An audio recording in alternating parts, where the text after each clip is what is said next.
Now let's talk about publicity. When it comes to publicity, there are some key benefits, brothers and sisters, that you got to understand that will help you to understand why you need to do it as much as possible. Media coverage builds credibility. Media coverage helps you reach your goals. Media coverage helps you develop leaders in your organization, in your business. And you can do it yourself. It's cost effective and it pre-qualifies potential clients and it also increases sales. Those are some of the core benefits of publicity.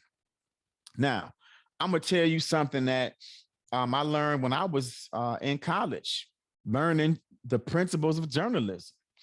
And these are the things that reporters look for when they are developing or writing news stories, when they want to determine if something is newsworthy, right? You want to act like an entrepreneur, but think like a reporter. Yeah, I G that. I G that from Steve Harvey. Act like a woman, think like a man, act like an entrepreneur, think like a reporter, right? If when you want to get publicity, you have to know some of the things that they look for that are what we call news hooks, right? New announcements, right? How many times you saw something on the news that was a new announcement? You want to make sure that when you have new announcements in your business, that you are communicating that to media outlets, right? Trends. Anything that something is done more than 2 times, once it hits the 3rd time, it's a trend. Now, if you can see things in your business that you can use to reach out to media, right? Whether it is a new type of clientele, whether it is a new concern or a new problem that clientele is bringing to you, whether it is maybe it's a trend in hiring, right? You know, an uptrend or a downtrend in the type of people who are coming to work from you. You know, if you have 3 people who come in that used to be accountants and now they want to come work in your restaurant, man, that might be a news item because it's a trend of people leaving jobs that maybe they didn't have a passion for to work somewhere that they have a passion for, or work in an industry they have passion for. So, but you look for trends and you have dramatic human interest, right? Now, this is a compelling story that talks about somebody who's overcome something, somebody who has triumphed over a tragedy, dealt with an amazing ordeal. Sometimes this could be someone in your business. It could be someone that you are servicing. It could be a client, right? But look for possible dramatic human interest opportunities. Milestones, anniversaries, and holidays, right? This is another space that you can highlight, right? So how many times you see stories about Valentine's Day or Easter or Christmas, Memorial Day, Veterans Day, right? They're all type of stories that are created around these holidays. And if you have something that ties into your business, you know, maybe you are a veteran-owned business. It's Women's History Month. Maybe you are a woman-owned business, right? There's different things you can use. And if you're thinking about it ahead of time, you can take advantage of it, right? Milestones in your business. You sold your 100,000 doll, or you know, you've served 26,000 new customers, whatever it is, right? Think about ways you can highlight that. Then you got controversy. Now, of course, we know that, you know, that's always something that's going to, you know, all over us, regular news, internet, right? We love controversy, good or bad, it sells. So you want to use that strategically. But if it's something that you're passionate about or something that's important to you, that's an opportunity to use that controversy, right? You have different business owners who seem to enjoy controversy, and it helps get them publicity and exposure. Celebrity, right? If you got a celebrity connection, or if you can build a relationship and get a celebrity to do something with you, a toy drive or a food giveaway or something like that, then of course that's going to get you some media coverage. Profiles on and personnel, right? Maybe you have some amazing people in your business that you can highlight. You can tell the media about them, right? Special events, right? Of course, if you're doing, you're doing something out in front of your business. We've seen it plenty of times where people are doing festivals and different things, toy giveaways, all those things that help bring attention to your business and can get you some exposure, right? Then you have respond and react.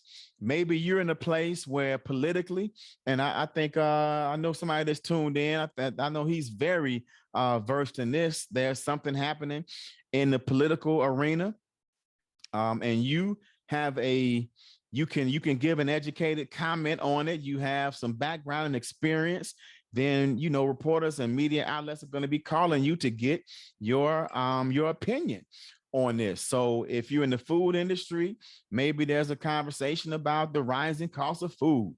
If you are in the legacy building industry, you're in the financial services industry, you're in the insurance business, then there are opportunities when things happen in the media where someone either benefited from having arrangements for their after their death worked out properly, and then the tragedies and the horror stories when it's not, right? These are all opportunities to respond and react to things that are already in the news.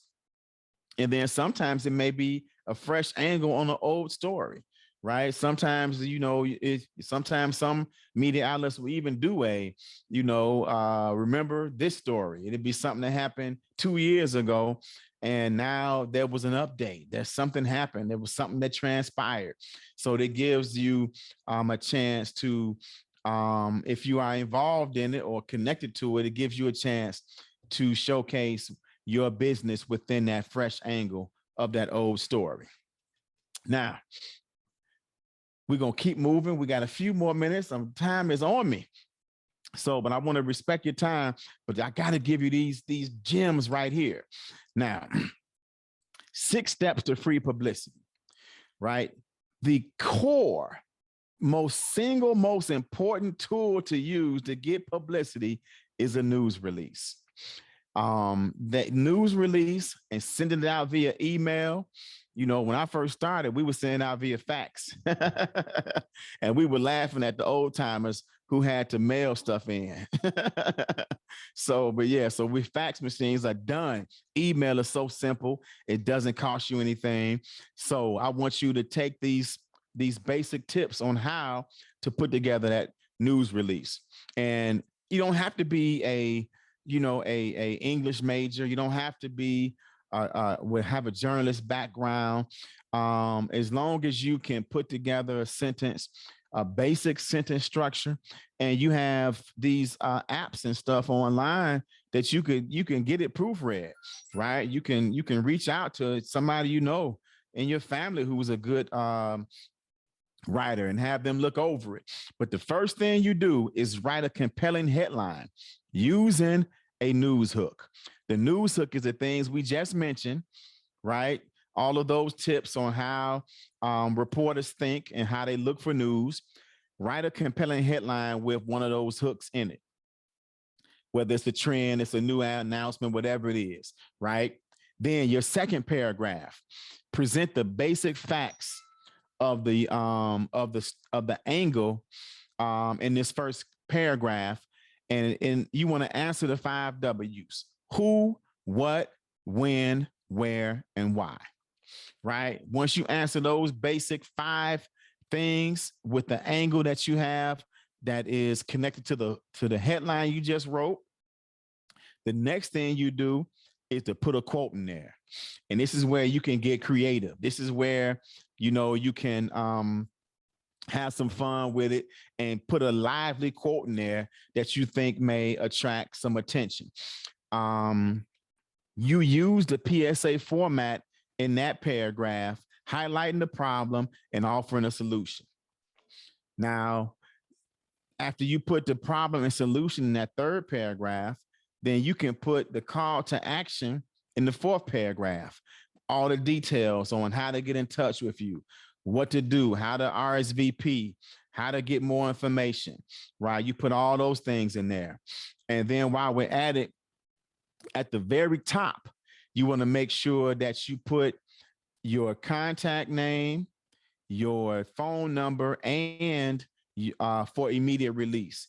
Even if you put it in that paragraph, that's bullet point number 4, you still want to make sure that you put it at the top of the news release as well. And then on number 5, you elaborate a little bit more in that third paragraph, and you make sure that you can first, second, third. This is the fourth paragraph, actually, that you can whatever details that what you couldn't fit it in the first paragraph, in the second paragraph, because you don't want each paragraph to be too long. We're talking 5, 6 sentences at most. Really, 3 to 4 may be ideal, but don't go more than 6. Definitely more than 6, especially if they're long sentences. You want to keep them as short and succinct as possible. But again, you want to highlight even more the problem, the solution, and possibly even the action. It could be one of those 3 or all 3. And once you have that, you proofread it, send it around to a few people that can proofread it for you, and try as much as you can. If you are in a particular industry, I want you to always think about writing that news release. If your brother-in-law or your sister-in-law or your cousin that has nothing to do with your business, knows nothing about your industry, if you wrote it where they can understand it, then you're on your way to a good news release. What you don't want to do is use jargon and lingo from your industry and from your company, from your business that nobody else understands. That's the first way to lose the reporter. And of course, you won't reach the audience you're trying to reach. Now, sometimes you may have a reporter who will actually give you feedback and tell you, but sometimes they won't. They'll just throw it away. And you'll be looking to try to get them on that next email you send out.